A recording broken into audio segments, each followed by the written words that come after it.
dear viewers, I very much welcome all my viewers, those who are logging in, with us right from India, from any part of India, or those who are logging in from different parts of the world. I welcome all my beloved viewers on this unique and spectacular show of Education Pe Charcha. As you know, this is Vivekanand, an author, academician, and a public intellectual. This, my dear viewers, happens to be the 81st session on Education Pe Charcha, which is conducted under the aegis of district talks, which is spearheaded by Sri Pramodji, who happens to be a very valued partner for this Education Pe Charcha. My dear viewers, you all would appreciate, because we are very much into 81st session of our unique and spectacular. So that is whose very, means underlying motto or intention or objective is to educate the nation, even though in its microcosm, but nevertheless, our aspiration is to educate the nation, to boost up the nation's credentials and credibility as an emerging Biswaguru. And consequently, my dear viewers, you all would appreciate, we keep on inviting all the myriad achievers from different field of specialization.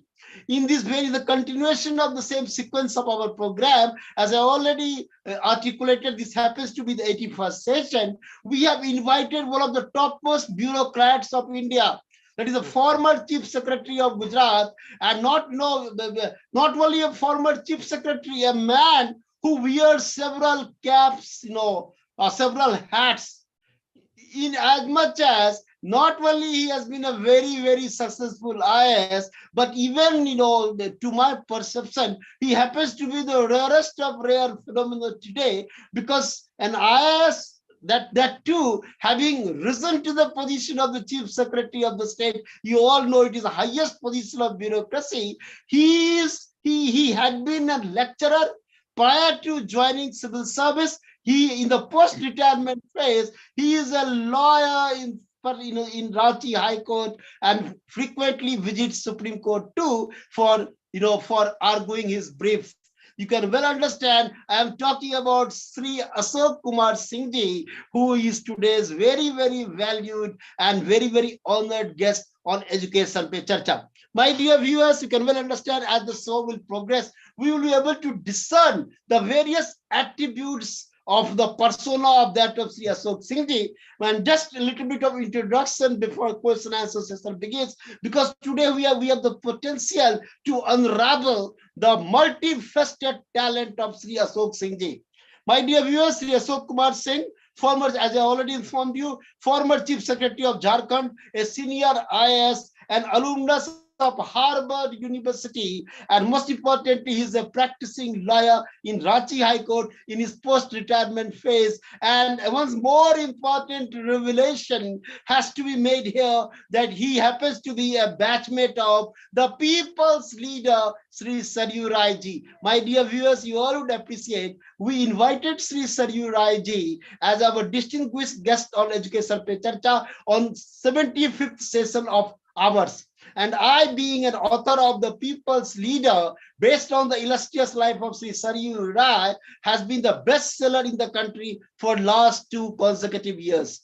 So now it is, I welcome our very distinguished guest, Sri Ashok Kumar Singh ji. And with this very first question, sir, I very much welcome you on this august platform of Education Pe Charcha. And the question goes in this way, sir. Walking down the memory lane, if you could kindly let our viewers know about your sophomoric years, that is your schooling days, till your graduation. Please, sir, we welcome Sri Ashok Kumar Singh, sir. Sir, your take now.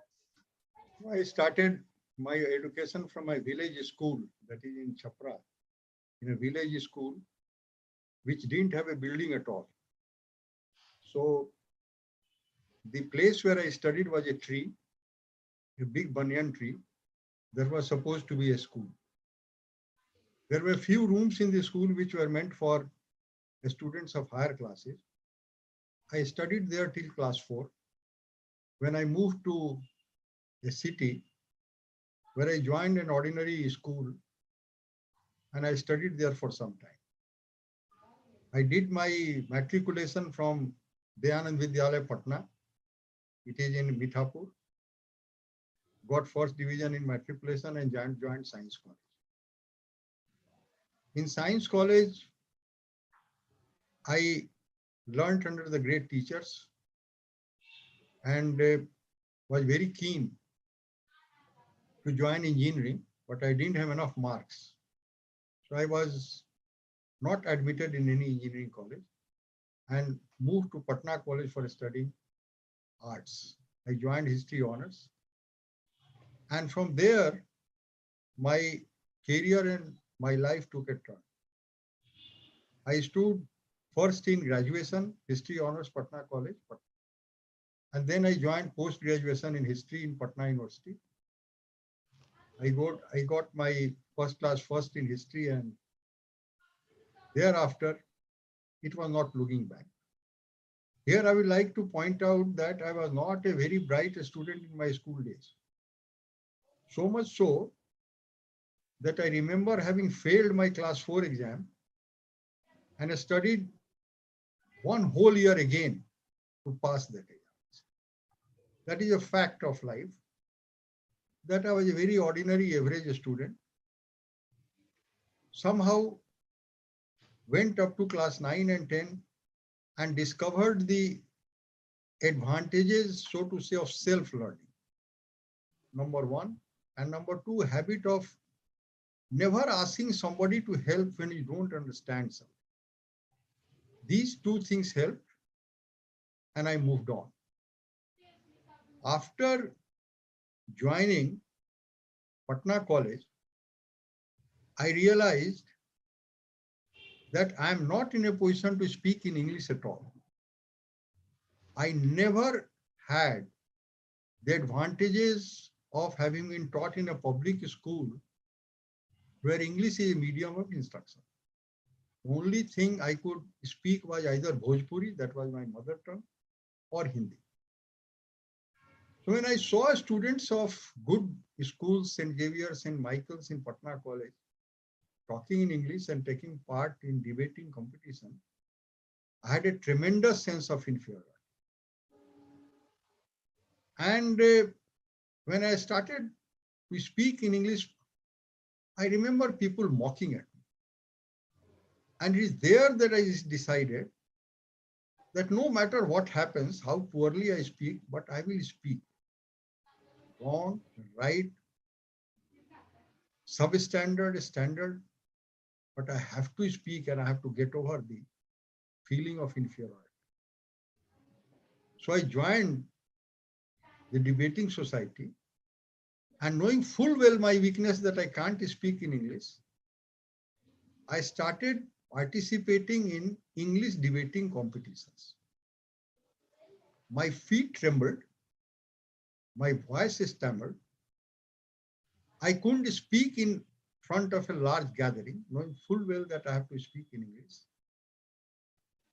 But with those deficiencies, with those shortcomings, I remember I had taken a vow that I will never give up. Went ahead, went on participating in English debates. And a day came then when, to my great surprise, I was selected to represent Patna College English debating competition. It was a miracle. I still remember Mr. Professor Kapil Muni Tiwari, who was a professor of English in Patna College. He was one of the selectors. And after I had spoken, of course, after having memorized the entire deliberations and crammed it and rotoed it, but nevertheless I was selected. So I was sent to the university's competition.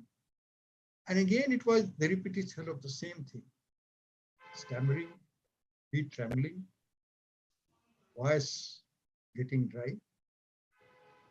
But one thing that it taught me, perseverance pays. Knowing your deficiency pays. And determination keeps you going. I still remember from my college days, when I saw students, English speaking students, standing up in the class and putting a question to the teacher in English, I thought I wish I could do it. But I didn't have the wherewithal, the knowledge how to do it. But I again started getting up and asking questions only to overcome this feeling. So by the time I reached post-graduation, I was able to overcome this inhibition. So to a normal student who comes from a non-English speaking background, not from a public school, it was a lesson that this is not something which cannot be overcome, not something which cannot be mastered, not something which is a permanent disability with you. So I moved on. Because had I not been able to overcome this feeling, I wouldn't have been able to reach the level where I reached ultimately. So knowing your deficiencies, knowing your weakness, and then taking a vow to overcome it helps. That is all I can say. Great. Great, sir. It states, my dear viewers, when Sir was talking about, he was articulating about his own deficiencies and his shortcomings, which he detected, as soon as he went into Patna College, some sort of, striking resemblance with that of Mr. Saryu Rai became ostensible to me because I have portrayed in his book that how shy and shaky he was. The sort of inferiority complex had bedeviled him, so much so that for 6 months he went into depression because his scenario, his situation, his childhood days were pretty similar to that of our very, very esteemed guest today. He too came from village background and of course from the government school where there was no facilities, no amenities, and therefore when he went into Patna Science College, he absolutely found himself, in no man's land, in as much as the sort of students that he confronted there were far superior to him in terms of communication skills. Likewise, it is really a prescription. Thus, the sharing of his very rich experience, especially coming all the way from the bottom of the society in the sense that he had never had the opportunity of studying in English medium school, the way he picked up the gauntlet and he bit the bullet and picked up the gauntlet and mastered the alliance tongue, which is very much reflective of his own dialogue thus far, where he spoke so immaculately that itself is a vindication of this fact that once you pick up the challenge, whatever might be your shortcomings, that can be overcome. Nothing is is insurmountable in today, in the world. Whatever deficiency, and in this context, my dear viewers, before I switch over to this question, I would like to make it very plain that even the greatest constitutional jurist of India, Sri Nani A. Palkibala, writes in with the people that he too had this speech problem. He could not speak properly, but he gives full credit to his mother, under whose benevolent tutelage he started speaking and learning. And we all know that he became the greatest constitutional speaker in Kesavanand Bharati case versus State of Kerala. The way he argued before the full bench of 13 judges bench, first time constituted under Kesavanand Bharati case, the way he demolished all the arguments as an amicus curiae, that became unprecedented in the judicial history of the nation. So here our august guest today has such a striking resemblance with Sri Saryu Rai, the people's leader and great constitutional jurist, Sri Nani A.K.A. Palkibala. Thank you, sir, for giving this very, very important prescription for all the would-be lawyers, would-be chartered, would-be IS, or would-be any professional. Thanks a lot. Sir, coming to the second question, very, very important question. Sir, you claim to have done your MPA from Harvard University, USA. Could you kindly differentiate between Patna University and Magad University on the one hand and Harvard on the other? Even though you shared with me informally, but now by way of in a formal way, kindly share it with our viewers. Please, sir. I will again like to point out what you said just now. It is always advisable to know your weaknesses. It is always advisable to know where you are falling short of others and try to bridge that gap and improve. When I was a student of Patna College and even in postgraduate department in Patna University, I noticed one thing, that most of the teachers who came to teach did not really teach. They dictated notes prepared long back. We sat down in the class with our notebooks open. The teacher kept on dictating. We noted and then he went back. I found it very frustrating. I could not make out if his notes are so good that it is to be copied. Why can't he give a copy, typed or printed copy of those notes to the students and discuss the subject in the class, which would have been more educative? Unfortunately, even today in Patna College or in most of the universities in Bihar and Jharkhand, one very pernicious and harmful practice has developed. I will call it an abhorrent practice of dictating notes. What is this nonsense? If your notes are so good, why can't you make a copy and give it to each student right in the beginning and then discuss the topic in the class so that they feel better and more appreciative of the subject? Then it is communication, then there is a dialogue, then there is involvement. Here in one side dictation of note is nothing.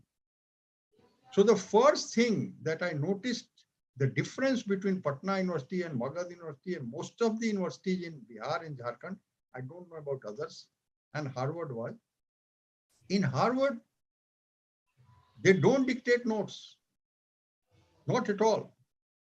They give you the topics in advance, tell you the number of the books and the pages of the books which you are supposed to read before you come to the class. They give you their written notes in advance. You have to come prepared and ask questions in the class. In Harvard also, I noticed that even if some students did not understand subjects, they were hesitant to ask questions. The only difference between students from other countries, African countries and Israelis and others and me was that I was never shy of saying that I have not understood this. Raise the hands and say, "Humko samjhaiye." And then other students came and tell, "Hey, I also did not understand, but you had the courage to ask." I said, "Yes, I had the courage to ask that I do not understand. And I knew that my teacher will make me understand." So the first difference between teaching in an Indian university and an American university is they don't dictate notes. Number one. Number two, it is not only the teacher who teaches. There are teaching assistants who is a student 1 year senior to you, who has done that subject, who is very fresh. He also comes and teaches. So you are almost on a level of equality with him because he is also studying, still in that course, but he has mastered that particular paper. So he teaches you and you can approach him anytime, even 9 p.m. at night or 10 p.m. If there is an assignment given and we don't understand, you can call him and say that here I'm stuck up, please help me. This is not possible in India, not so easy. So the second difference is that here only the professor teaches. There the students also teach you, with whom you are in a level of comfort level is very high. You don't hesitate to ask questions. Number three, especially in a subject like economics, which had a very heavy input of mathematics, if you do not understand anything and ask the teacher after the class that I have not understood this particular thing, he takes upon himself to make you understand. And he will not rest content till you have understood it. So he will ask his teaching assistant to give you time and to make that subject understand. And even he fails, that he will take upon himself to make that subject totally understood by you. So this is the second difference. Third is The American system of education is choice-based. Even if you are doing a particular subject, say economics or trade or anything, they give you a long list of subjects which you can choose to be educated, which you can choose to learn. There is no compulsion to learn something which you don't want to. It is not fixed. It is not stereotyped. What I call it's not a thali system. It is a la carte. You learn whatever you want to learn because you have gone there to fill up your deficiency. You have gone there to learn. So they will make you learn only what you want to learn. You can choose your subjects. You can choose your teachers. Same subject is being taught by 10 teachers or 6 teachers or 4 teachers. You can go and attend their classes one by one, a system called shopping, and you join and enroll yourself in the class of the teacher which you feel is most conducive to you, where you are at a very high comfort level, where you feel you can gain most. So you join that course, his class. So it is an advantage to the teacher. Whoever has the highest number of students, he feels puffed up. He feels satisfied that so many students are in my class. Number 3, their process of evaluation is almost continuous. They give you assignment almost every day. There is a drop box where you have to solve it and drop it in the box by a definite time frame. So there is no relaxation. You work on that subject, you meet the deadline, so you learn how to meet the deadline, and your evaluation is continuous, not one examination at the end of the session where you are evaluated. 4th is that same subject is being taught in a number of institutions. So in a Harvard University, there is a Harvard College, there is another college, another teacher. You can go and study that subject anywhere. Not only that, you can learn one subject in one college, another subject in another college. So freedom of choice is there. So that upgrades your skills, and that also throws a challenge to the teachers and to the institution in the way that they keep judging themselves how many students are coming to their college to study a particular course, which teacher has the highest number of students. So it is competitive. So 3 things are pointed out: no dictation of notes, involvement of the students in the class, approach the teacher even at their home who can help you cross over the hurdle. And it is the university and the teachers who takes upon itself the responsibility to make you understand the subject no matter what it takes to. Like I was very weak in particular subject, microeconomics. So my teacher discovered it. So he put a German student after me to teach me that subject in my hostel. So that student came to my hostel, came to my room and discussed the subject, and ultimately brought me at par with other students. That shows the concern of the university and the college towards the teacher. Now look today, why speak only Patna University and Magad University? Look at the education scenario in Jharkhand. The last appointment of the teachers took place in 2008. Prior to that, the appointment of teachers in universities in Jharkhand took place in 1996. From 1996 for 12 years, there was no appointment. In 2008, appointments were made against the vacant seats only under the orders of the High Court of Jharkhand. And you will be shocked to know that from 2008 as long as 2023, there has been no appointment in the universities. What education you are talking about? You will be shocked to know that there are a number of colleges in Jharkhand where science graduates are passing out every year with no sanctioned seat for a single science teacher, no teacher at all. So what education we are imparting? I'm not blaming anybody, but the fact remains that for last 15 years, there has been no appointments. Ad hocism is ruling the roost. Ad hoc teachers. Now they call it Ghanti Adharit Shiksha. That is, per class, you engage teachers. Only ad hoc teachers, contractual appointment. These ad hoc teachers, contractual appointments having no security of tenure. What do you expect of them? So the quality goes down because they have nothing at stake. It is a systemic failure. The failure of system is that in Jharkhand, I repeat, from 2008 to 2023, only some colleges and some subject appointments have been made. No appointments have been made. The same problem is promotion also. People are languishing in different positions. Promotions are not taking place. Session is delayed.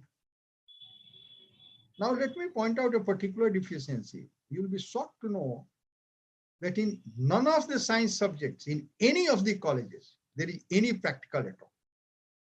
What will the students learn? As a first year student of Patna Science College, I remember having done practicals with my own hands in the practical classes, where professors used to stand in the labs to make us do practicals. Professors. When I used to do chemistry practical, I remember J.C. Bose, my professor in chemistry, was there to help me how to do practicals with my hands. Now, when I was education secretary of Jharkhand, one day I went to Godda with my education minister who came from Godda, Pradeep Jadhav. So he took me to his college. I said, show me your practical laboratory. They took me to a laboratory which was locked for years. With great difficulty, they could open the locks. When they opened the locks, I found there was no apparatus at all. I said, what happened?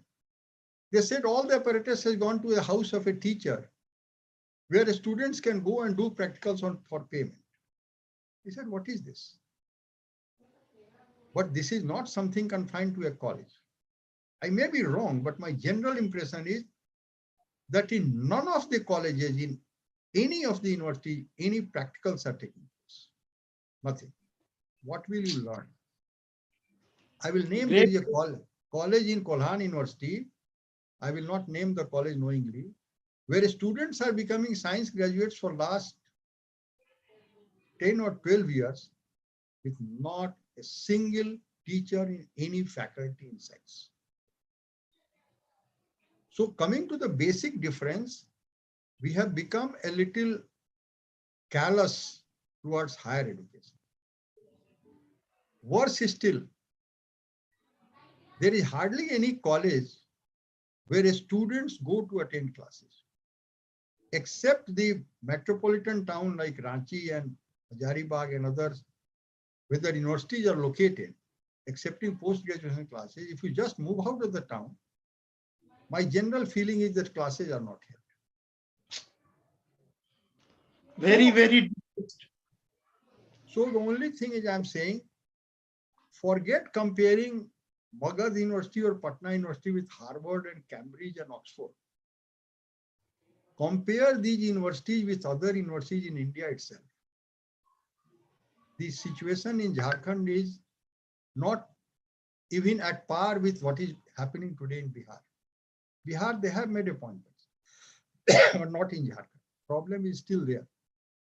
It needs to be real. Thanks a lot. Thanks a lot. My dear viewers, you have seen Sir describing in such a minutest of details pertaining to the lack of basic infrastructure. And oh my God, the sort of scarcity, even it is something, the height of callousness, which becomes self-ostensible or self-explicit, as he has just now that even several colleges where for decades together, students passing out from science stream, they didn't have even a single science professor there. It is a matter of, humongous tragedy which has confronted our state today. And not only, as he has very correctly pinpointed, it is not the phenomenon only restricted to Jharkhand or Bihar. It has become infectious across the nation. Barring metropolises, if we talk about the Mofussil areas, obviously this problem, bedevils the nation. And I recall Honorable Prime Minister's statement that it is a hard work, not Harvard, which should be focused upon.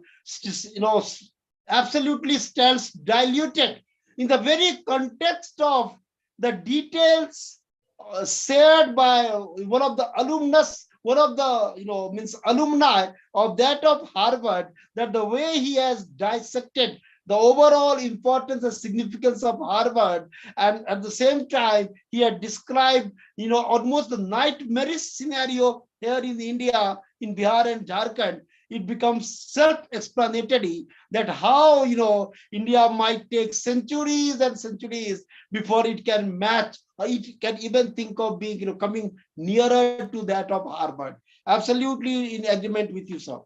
Coming to the next question now, very. So you also worked as a lecturer in history before switching over to Indian Revenue Service. That is 1976, 1977. 1 year you worked with Indian Revenue Service, and then you switched over to Indian Administrative Service from 1977 to 2011. If you could kindly share your experience as a lecturer in BN College, Patna University, with our viewers, please, sir.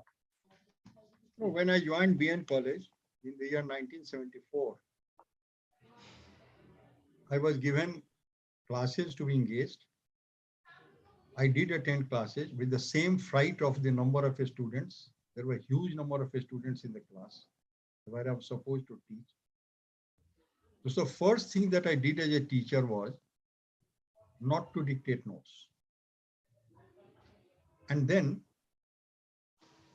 prior to taking classes, I used to tell students one day in advance that this is what I'm going to discuss next day. Please come prepared, read whatever books you want to read and ask questions. Because I will be orally telling you the basic features, the main topics that I'm going to discuss. I'm not going to dictate you notes, because I wanted the students to read for themselves, prepare their own notes, and appear at the exam. In my time, there was a system that students, including myself earlier, used to scramble for the written notes of the toppers and other students who had passed a year earlier. So whichever students got first class a year ahead, their notes were of huge value.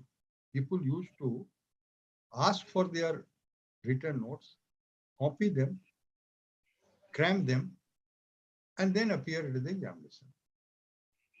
I also felt a trap to that.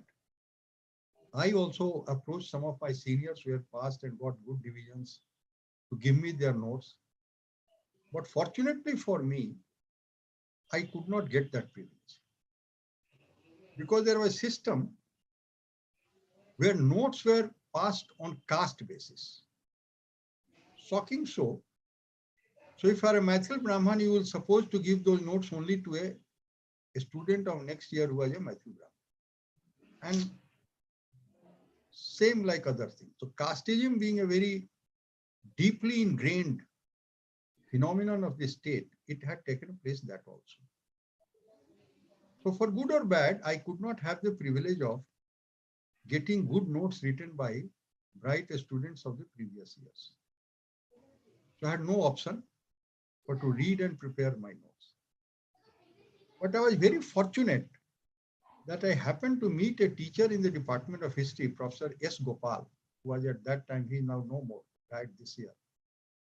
I met him and told him my problem. And he said that you are very fortunate that you haven't got anything like this. He said, look at the question paper. At the top of question paper, it is written, students are expected to write the answer in their own words. Have you read it? I said, yes. He said, it has a meaning. You are supposed to understand the subject and write in your own words. Don't use bookish language. But I was not impressed.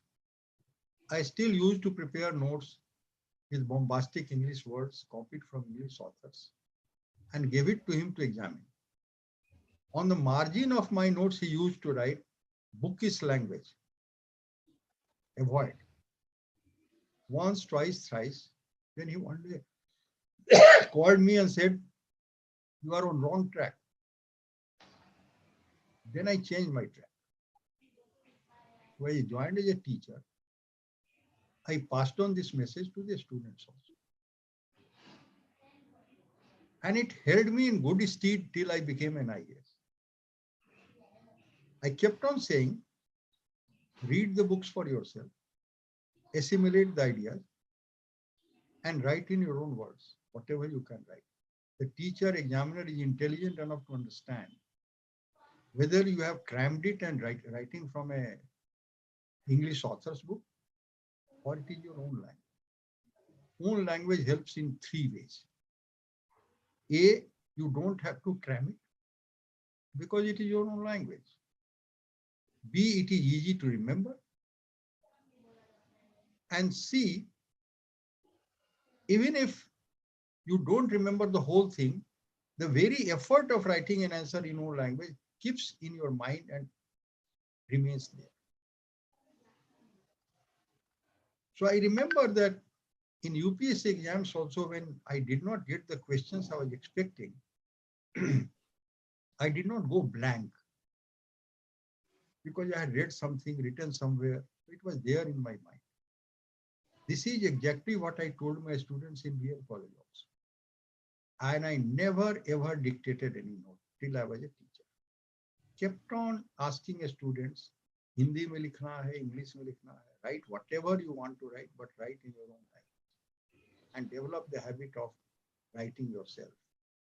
Don't run after the prized notes prepared by the students before you, which was so highly valued in those days. I had also fallen a prey to it.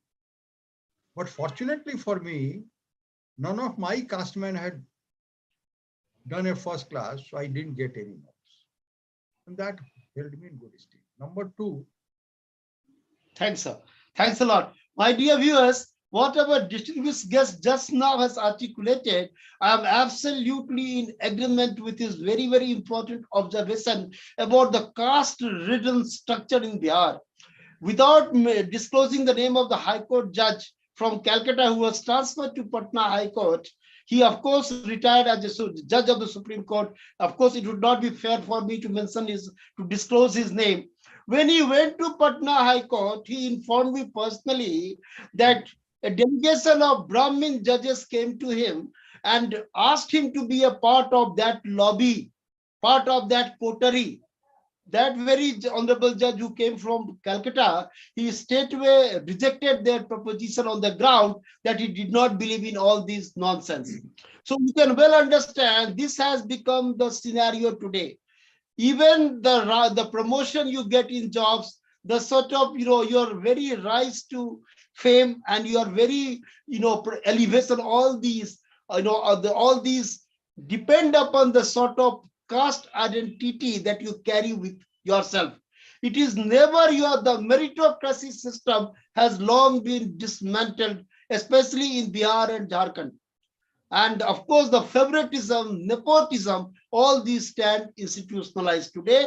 And Sir has already articulated, I am very much corroborating his observation based on my own experience pertaining to that honorable High Supreme Court judge then, sharing all that with me. Thanks a lot, sir. I'm straightway coming to the next question because we have several questions still to go. Since you served IRS just for 1 year, from 1976 to 1977, before switching over to IS, our viewers would like to know about your experience in IRS position that you held and the nature of job you did. Please, sir. In IRS, I didn't do anything in particular. I was just a trainee professional. So I tried to learn the customs and excise system. And before 1 year, I switched over to IAS. I did not remain in Indian Revenue Service for a long time. I was there only for 6 to 8 months. Before that, I joined IAS.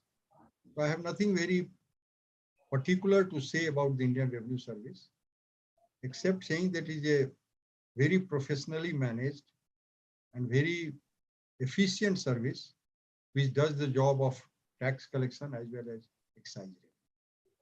Of course, I used to hear about several complaints about certain officers' integrity level, but on the whole, it is a very satisfying experience. Now things have improved quite a lot. There is not much of interface, direct contact with persons, and things are going very well. But I didn't have much experience of doing the job myself. I was only a trainee. Thank you, sir. Sir, I'm coming to very, very next important question, because you more or less dominated the bastion of bureaucracy in the capacity of an IS officer, because your record very, unambiguously points out towards you are being elevated to the topmost position of bureaucracy in Jharkhand, that is, Chief Secretary of Jharkhand. So coming to the first question, where you started your journey, you held the position of SDM, that is Sub-Divisional Magistrate of Jamui, and Deputy Development Commissioner of Bhagalpur, that is between 1981 to 83, before serving as District Magistrate of Madhubani and Gaya. Sir, if you could share your experience vis-a-vis all these positions by anecdotes. My dear viewers, I too hail from Madhubani, and of course, sir, presiding over the destiny of Madhubani in the capacity of District Magistrate evinces the profundity, or you can say the overwhelming interest of mine too. Please, sir, your take now. When I joined as sub-divisional magistrate Jamui, that was a year of drought and famine. I realized the plight of the people, that they were clamoring for work, clamoring for water. As SDM, I didn't have much of resources, except at that time there was a program called Food for Work program. In Food for Work program, I was supposed to provide wheat and 1 rupee, a very small token money, for doing certain works. So when people one day out the office of the SDM demanding work and providing for succor against drought and relief, an idea struck to me that I can do something. And I started in a big way, the dug well program. I asked the block development officers of the entire subdivision Jamui, which has now become a district, to allow people to construct their own wells in their own fields against wheat to be supplied for the work done for their own fields. The Food for Work program provided for payment by way of wheat, and it was there. So an idea struck to me. I involved the NGOs in a big way, local volunteers in a big way, and there I realized the importance of sincere NGOs who identified people, motivated people, and they encouraged them to dig wells in their own field. And a large number of wells were dug, very large number, maybe in thousands, and there was no dearth of wheat. This brings me to the question of innovativeness. A civil servant cannot throw his hands in despair saying that nothing can be. Always something can be. After digging of these wells, they were all made pakka through the local stones. There are a lot of stones available in Jamui district, in almost every plot. So people were asked to collect those stones, make 2 layers, and make the wells. Some money came from a program called Small Farmers Development, SFD. Those days, those programs. So it provided some money, 3,000 to 4,000 per well, and I provided some cement, some iron, some chips. With these wells were made. So it helped in 2 ways. It provided employment, it provided wheat for food, and it provided a permanent source of drinking water and irrigation. Even when I was transferred out of Jamui and went to Bhagalpur as a Deputy Development Commissioner, you will be happy to know that the then Divisional Commissioner of Bhagalpur, the late TCS Srinivas Ramanujam, one day called me and said, I went to Jamui, and in almost every village they went, they remembered you. I said, how? They said, there was an SDO who came and said, dig your wells, and we dug our wells, and it is there. So they remember you in almost every household. So come one day with me. I said, fine. So I went with him. I went from village after village, but people were growing vegetables with these dug wells. Very satisfying experience. Very satisfying. in very small patch of land, they were all growing vegetables, at least getting drinking water.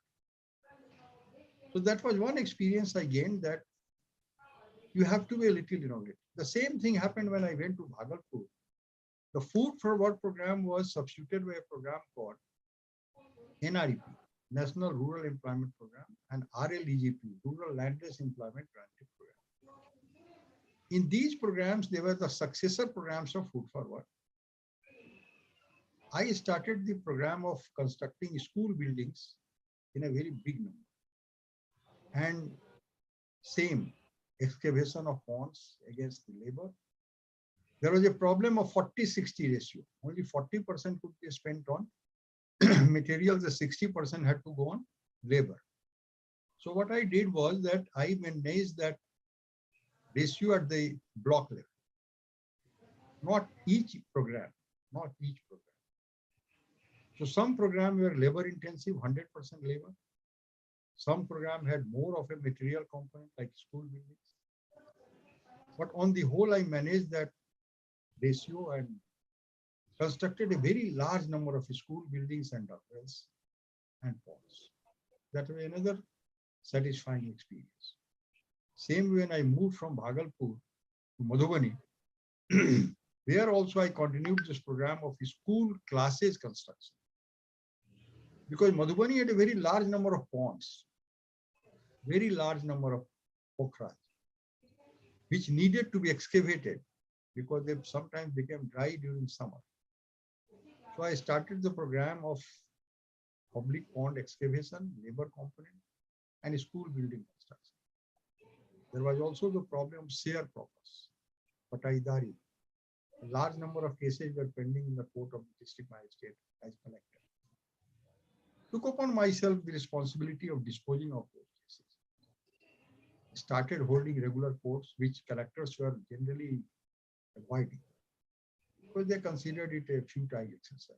I did not. I held courts regularly, disposed of cases, which extended benefits to the sharecroppers. And my main focus was on construction of school buildings because I found that most of the school buildings in Madurai were not having pakka roofs. So at least some pakka buildings were provided. So rural development was the main item of my concentration, focus area, Bhagalpur and Jammu all. So one has to take the best of the opportunities of available resources. Whatever is there, it is there.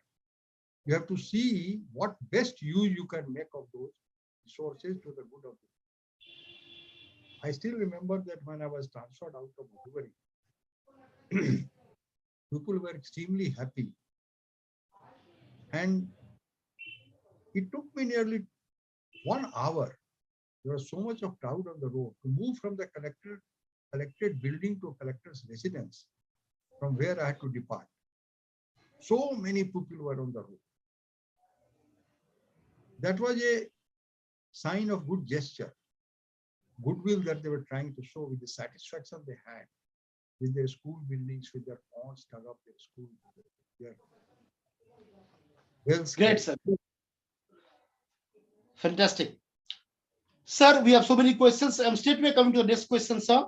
You said your wide and very rich experience, and many, my dear viewers, what our distinguished guest just now has expounded, or rather you can say recommended, that the position of that of a bureaucrat, especially IAS, has to be associated with the sense of innovativeness, because the sort of innovative steps that he pioneered, went on benefiting thousands of people. And see the sort of precedents that he set.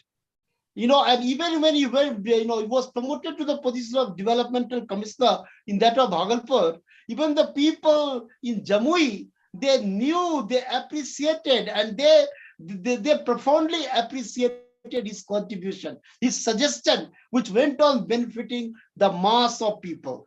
So this is what a bureaucrat can do. And our distinguished guest, Honorable former Chief Secretary, sir, is recommending that a civil service need not be a puppet or just an executioner.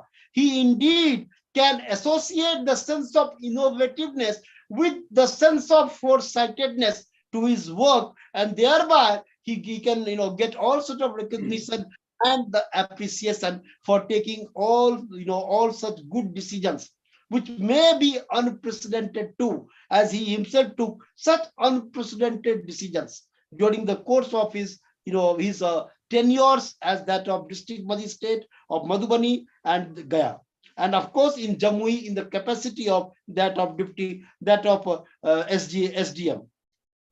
Sir, I am coming to the next very important question because we have shortage of time. So, sir, you also held the position of Secretary Sugarcane, Government of Bihar. Why do you think that sugarcane factories have almost vanished from the landscape of Bihar, especially in Mithila region? Your take on this, please, sir. This is two reasons: technological backwardness.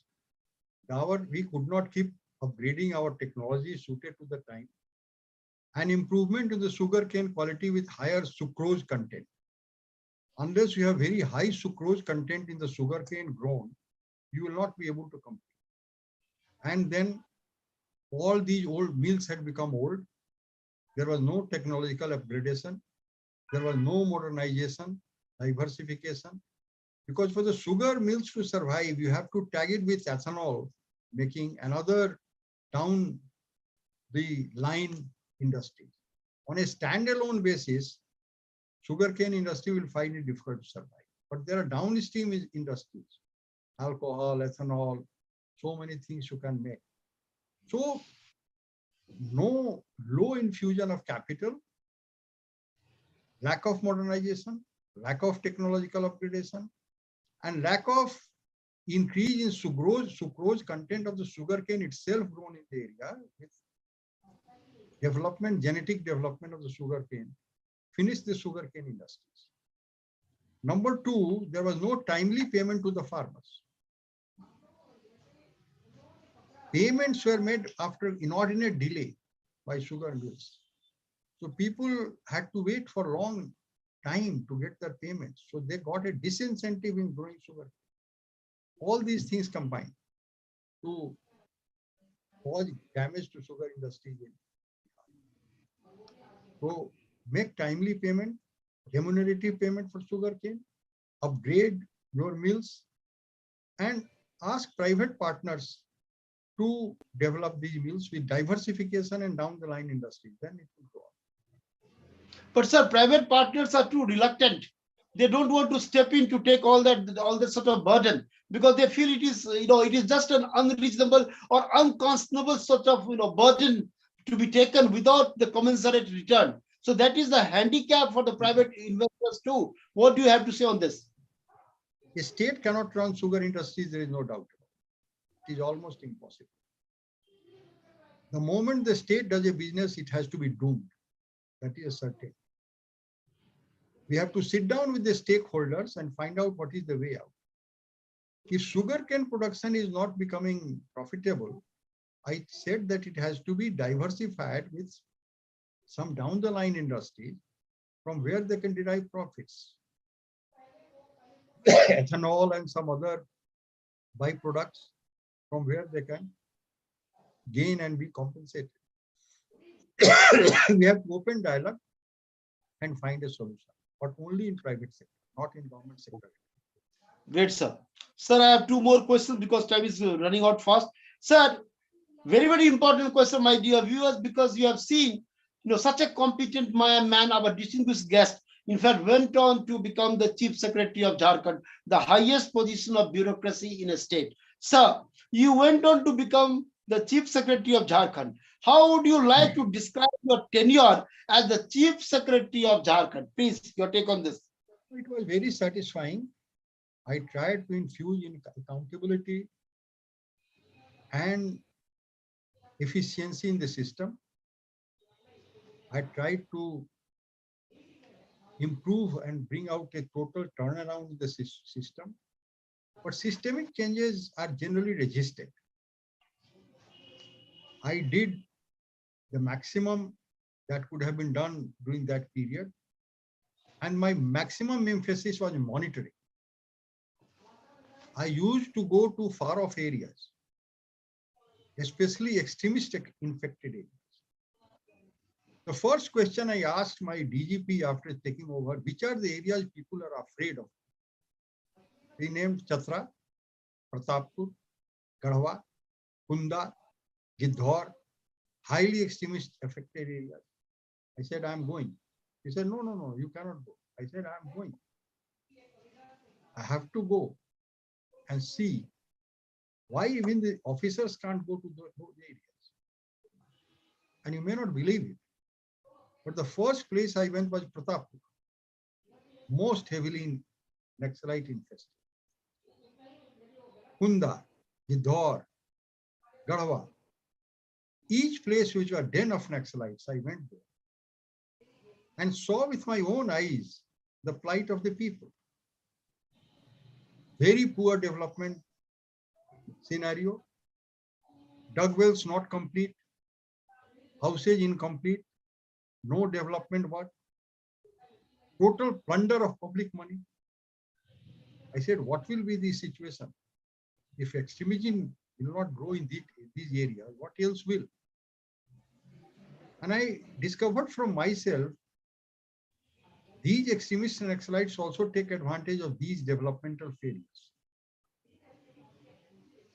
What is the effect of rampant corruption is something that has to be seen to believe.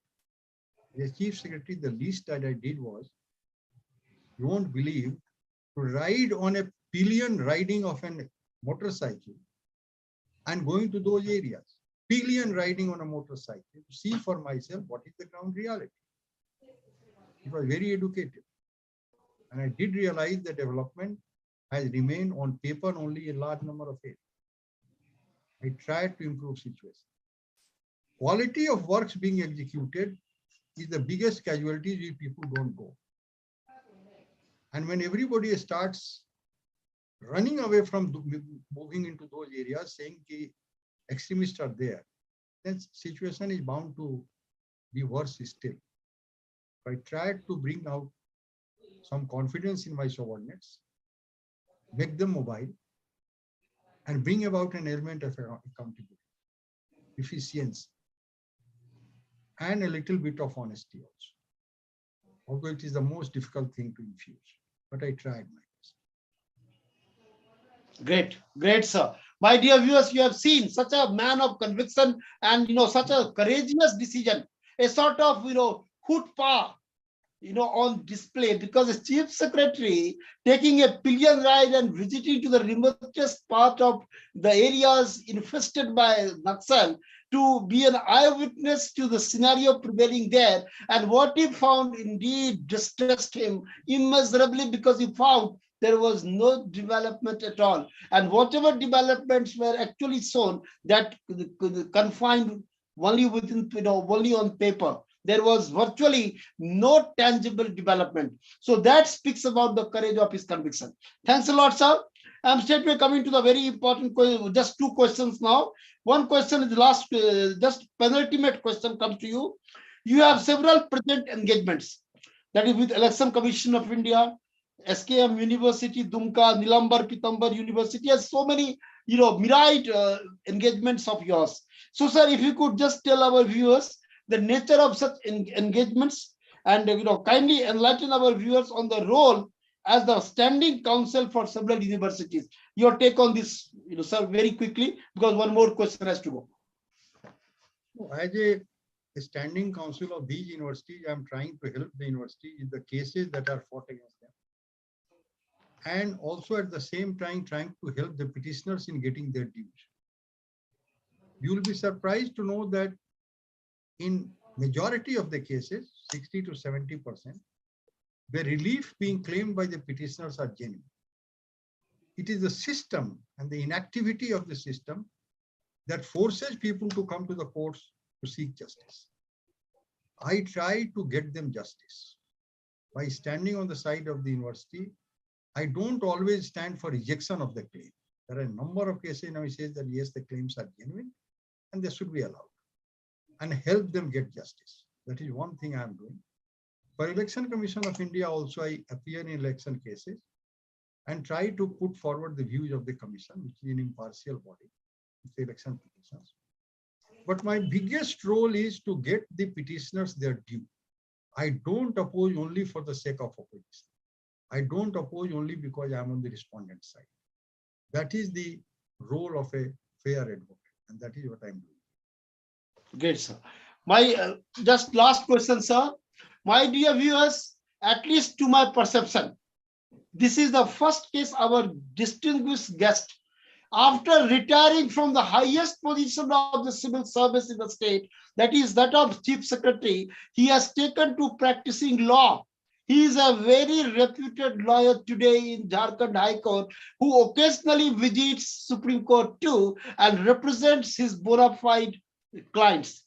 Now it is a matter of a great motivation as well as inspiration, not only for the bureaucrats, but for all the retired officers, that how even the highest officer of the state has taken to practicing law just for the sake of better satisfaction, because the degree that he had obtained in law, he wants to make the productive use of the same. So sir, we would like to know, because my viewers would like to know, that you are wearing several caps. Even prior to your joining civil service, you worked as a lecturer, and there you created you set some sort of precedents. You created some history there in BN College in Patna. Later you joined civil service. You came out with a very illustrious achievements wherever you went. And now as a lawyer too, you are trying to ensure that the grievances which are genuine, they need to get their due. They need to fructify through all your initiatives and your hard efforts. So a man who wears several caps, how you define your own glorious journey, which began as a lecturer, then subsequently subsequently went through the trajectory of that of a civil service, and now as a lawyer in High Court to Jharkhand High Court, as well as an occasional visitor to Supreme Court. Please, sir, sum up your journey for the greater clarity of. Happy with whatever I have done. I'm a great believer in God, and I think He has a role for everybody. It is His will that prevails. Being a believer, I think He had designed a role. Only two things, honesty and sincerity matters. It is very difficult. I do think it is very difficult to remain honest these days and pay the price for it. I did pay the price. I never regret it. I joined Jharkhand in 2000, retired in 2011. In 11 years, I had 36 postings. And my postings varied from 3 hours to 3 years. There was one department where I was secretary for 3 hours. Department of Food and Civil Supplies. I joined at 2:30. I was removed at 5:30. Precise. And then not given a posting at all. But in hindsight, I believe that commitment, sincerity, and honesty are the virtues one has to cultivate. Because when curtains are drawn and the last bugle is blown, what will stand with you is your conscience. And you have to be true to it. Your conscience must say that I have done what I should have, no matter what the price. I did not retire as Chief Secretary of Jharkhand. You'll be surprised. On a particular issue, I was removed on 11th of March, 2011, when I had to retire in July. 4 months left, I was removed and asked to hand over charge within 1 hour. I handed over charge within 15 minutes and left. Never regretted that decision, which caused my ouster. And again, coming back, truth, honesty, commitment are the virtues one must adhere to, no matter what the price. He sees, he knows, and he gives you what you deserve. Trust him and be happy. Great, sir. Great. My dear viewers, on such a positive note of finishing or concluding his, his message, his, hints, the benefit, the experience, or the sort of the sort of idea with the benefits of hindsight that he had just confided in all of us. I recall instantly reading one of the articles in Telegraph in Calcutta about an IS officer who writes that I only became power secretary. I could not rise to the higher echelons of bureaucracy because I never pampered the ministers. I was never a yes man to the ministers. And the reason was that I never went beyond the position of power secretary. But the benefits that I get, he writes, this is the IS officer writes, that I have a peaceful sleep at night because I have never done any harm. Just for the sake of position of power, I never curried favor with any politician. I never did any hanky-panky. I have a clear conscience, and that is why I get a peaceful sleep at nights. So when our distinguished guest talks in the loftiest of terms about his high conscience, I even recall the great Bhajagobindam of great Adi Sankaracharya, Sanprapte Sannahite Kale, Nai Nai Rakshit Dakurin Karane, Bhajagobindam, Bhajagobindam, Gobindam, Bhajabuddhamati. Here great Sankara talks about conscience, because the conscience, if the conscience is clear, you are very, very close to Govinda. And that is what our distinguished guest has served his career with that sort of distinction. Having fullest faith in God, he has surrendered himself to God and consequently performed his role wherever the destiny took him there with all sort of honesty and sincerity. We from the august platform of Education Pe Charcha, we salute our distinguished guest for all his distinguished career as a bureaucrat. We salute you, sir. Hats off to our distinguished guest. Now, my dear viewers, our next guest would be Amlendu Sinha Sahab, who is from Indian School of Mines, and he's an alumnus of Indian School of Mines. It is a time for Pramodji to sum up our such an intellectually scintillating and enormously illuminating interview of bureaucrat. Please, Pramodji. नमस्कार, आदरणीय sir को मेरा प्रणाम। Education के चर्चा के इस channel पर आदरणीय श्री विवेकानंद जी के द्वारा एक अद्भुत प्रयास जो इस देश को दिया जा रहा है, उसमें शैक्षणिक चर्चा तो होती ही है, सौभाग्यशाली हम जैसे दर्शकों को, श्रोताओं को कुछ बड़े विभूतियों का दर्शन भी होता है और उनकी आत्मीय पूर्ण बातें सुनने को भी मिलती है।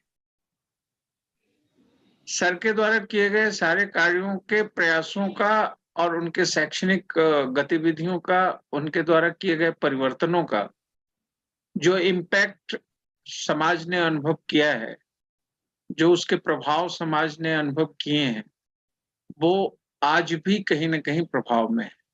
और सर आदरणीय डॉक्टर अशोक सिंह जी भारतीय प्रशासनिक सेवा के मुख्य सचिव पद पर रहते हुए भी इतनी सरलता से, इतनी सहजता से हम लोगों को अपने कार्यों के प्रति जो अवगत कराया, उसके लिए मैं व्यक्तिगत रूप से आंतरिक हृदय से साधुवाद देता हूं। और अब भी आप न्याय में विधिक के क्षेत्र में सक्रिय हैं, यह निश्चय ही आज के नौजवानों को, युवाओं को एक प्रेरणास्पद बात है।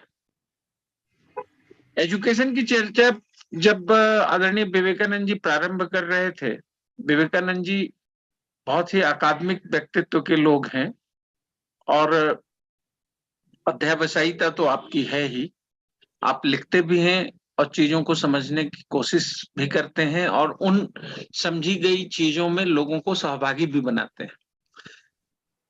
आज का यह जो अंक है जिसमें सर आए हैं, इसमें 2-3 बातें आने वाले विद्यार्थियों को भी और समाज के सहज लोगों को भी बहुत सरलता से मिली कि हायर पोस्ट पर जाने के बाद भी एक व्यक्ति किस तरह से चिंतनशील होता है, प्रशासनिक क्षेत्र किस प्रकार से कार्य करता है, कितनी संवेदनशीलता होती है। क्योंकि समाज का एक परसेप्शन ये बना हुआ है कि जो हायर अथॉरिटीज होते हैं उनमें संवेदनाएं नहीं होती है, केवल कागज दौड़ता है। लेकिन सर ने जो जमुई का, भागलपुर का, गुमला का और ये इंस्टांस दिए, और उस इंस्टांस के जरिए हमने ये अनुभव किया कि ये संवेदनशीलता के द्वारा लिए गए निर्णय और इतने दूरदर्शिता से रखी गई चीजों का जो इम्पैक्ट अब हो रहा होगा, वो उनके आने वाले सक्सेसर्स को बहुत ही सुविधाजनक ढंग से सफल हो रहा होगा। एजुकेशन पे चर्चा का यह अंक निश्चित ही फलप्रद है और आदरणीय श्री विवेकानंद जी और आदरणीय डॉक्टर अशोक कुमार सिंह जी के बीच में जो बातचीत चल रही थी वह निश्चय ही एक प्रकारांतर में ऐतिहासिक साक्ष्य के रूप में कार्य करेगा। मैं अपनी ओर से एजुकेशन की चर्चा के इस अंक को साधुवाद देता हूं और अपेक्षा करता हूं, आदरणीय डॉक्टर अशोक कुमार सिंह जी को सादर प्रणाम करता हूं और अपेक्षा करता हूं कि आपका मार्गदर्शन हम जैसे सामान्य मानविकी को यूं ही सरल सहज उपलब्ध हो। आदरणीय विवेकानंद जी सरस्वती के आशीर्वाद से अभिभूत हैं और इनकी वाणी सदैव इसी प्रकार से एक सज्जन पुरुष के तरह समाज को दिशा देती रहे, यह अपेक्षा है मेरी और ऐसी प्रभु से प्रार्थना भी है। आज के इस अंक के लिए बस इतना ही। अब पुनः विवेकानंद जी की ओर, आदरणीय Shri Vivekananda ji. Thanks a lot, Pramod ji. Thanks a lot, Sri Pramod ji, for your own erudite opinion or expression of erudite opinion on today's show. I just salute our distinguished guest, respected Sri Ashok Kumar Singh sir, from the bottom of my heart, for illuminating our show, for sharing with us, his various perspectives of not only of that of a civil servant, but that of a lawyer, a lecturer, and as a consummate human being. That itself, deserves salutation, deserves to be emulated. The sort of, the precedent that he had set as a human, as a, consummate human being, that itself has been extremely inspirational. I thank sir again from the core of my heart. And my dear viewers, as I made an announcement, just a duplication of the same. Our next guest on the 11th of February would be Sri Amlendu Sinhaji, who happens to be an alumnus of Indian School of Mines, Dhanbad.